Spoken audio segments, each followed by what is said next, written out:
This is the story of a man who had nothing, no money, no plan. And if he was being honest, not much hope left either. But one small decision, one slightly painful, sleep-destroying decision, changed everything. Started waking up at 5 a.m. Yeah, I know.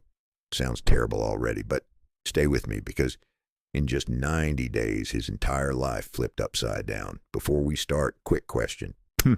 What time are you watching this? Be honest. Is it late at night while promising yourself you'll fix your life tomorrow? Yeah, thought so. Thomas was 32 years old. He worked as a night security guard in a quiet, lonely warehouse. Every night at 8 p.m., he clocked in. Every morning at 6 a.m., he walked home. While the rest of the world was just waking up, it felt wrong, like he was living life backwards. While people were chasing dreams, he was just trying to stay awake.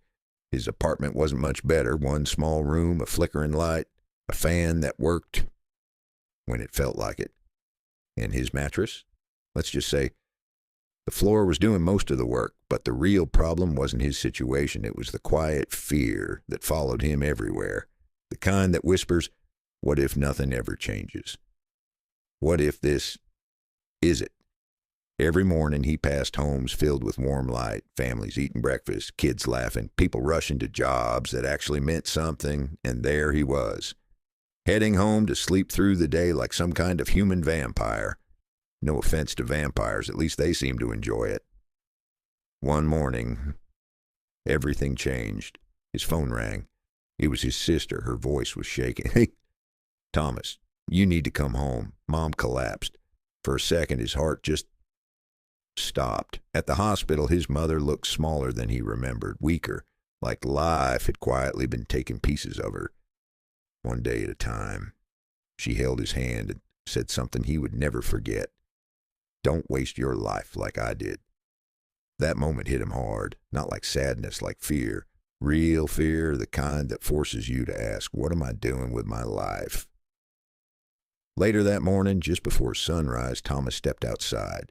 It was 5 a.m. The world was silent. No noise, no pressure, no distractions.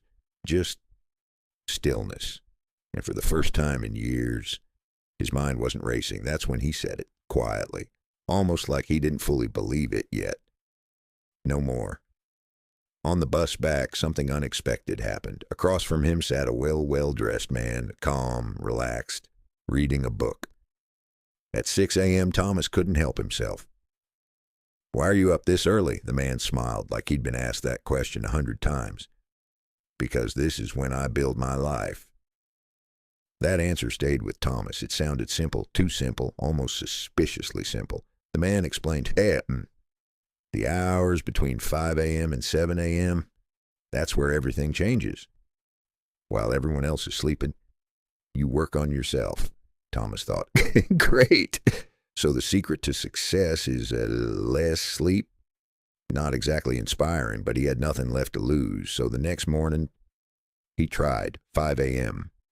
The alarm went off and his body reacted like it was under attack. His brain said, this is a bad idea. His bed said, come back. We had something special. But he got up anyway. The first week, honestly, it was awful. He was tired, confused, slightly angry at the alarm clock. And at one point, he seriously considered throwing it out the window. But every morning, he followed a simple plan. Hour 1, learn something useful. Hour 2, fix himself. He studied Excel, watched tutorials, went for walks that felt more like slow-motion survival. Then something surprising happened around day 20. It got easier. He woke up before the alarm, which was honestly a little scary, like, who even is this person? His mind became clearer. Things started making sense. For the first time in years, he felt in control. By month 2, he had real skills. By month 3, he did something bold. He built a system at work that improved how things ran. Nobody asked him to. He just did it. And then came the moment he didn't expect. His boss called him in. Now, usually, that's not good news. He thought, this is it. I'm getting fired. Instead, his boss said, we need someone in accounting. You're the right person. Day job, double salary, a future. For a second, Thomas just stood there, silent, trying to process it, like, Is this real? Did waking up early actually just fix my life? 1 year later, his life looked completely different. Better home, healthy mother, stable career, and every morning, 5 a.m. still going, not because he had to, but because that quiet time, that peaceful early morning space, that's where he found himself. Here's the truth. It's not about waking up early. It's about what you do when the world is quiet, because in those hours, there's no noise, no pressure.